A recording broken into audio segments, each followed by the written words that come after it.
రైతులను ఆదుకునేందుకే, రైతులకు భరోసా కల్పించేందుకే దీక్ష. సాగునీరు లేక పంటలు ఎండిపోతున్నాయి. రైతులకు అండగా నిలవాల్సిన కాంగ్రెస్ ప్రభుత్వం పట్టనట్లుగా వ్యవహరిస్తూ ముద్దునిద్రలో ఉంది అని బీజేపీ ఎంపీ బండి సంజయ్ అన్నారు.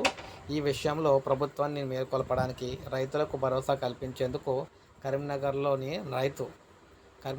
రైతు దీక్ష చేపడుతున్నట్లు ఆయన అయితే చెప్పారు. సో ఈరోజు మనకి రైతు దీక్ష అయితే జరిగిందనమాట. మొత్తం మేము చూసుకున్నట్లయితేనే.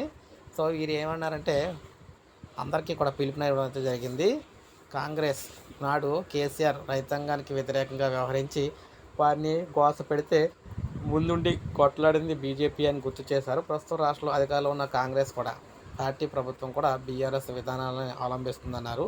సాగునీరు లేక రైతులు అల్లాడుతూ ఉంటే కాంగ్రెస్ ప్రభుత్వం కరువు ఉందని కుంటి సాగులు అయితే తప్పించుకుంటుందన్నారు. 2 లక్షల రుణమాఫీ, ఎకరాకు 15,000 రైతు బంధు, కౌలు రైతులకు రైతు బంధు ఏమైందని కూడా ప్రశ్నించారు. సో ఇవన్నీ రైతులకు ఇవ్వాలనే ఉద్దేశంతో ఇలా భరోసా కల్పించడం కోసమే దీక్ష అయితే చేస్తున్నామని చెప్పేసి ఈయన అయితే తెలియజేశారన్నమాట.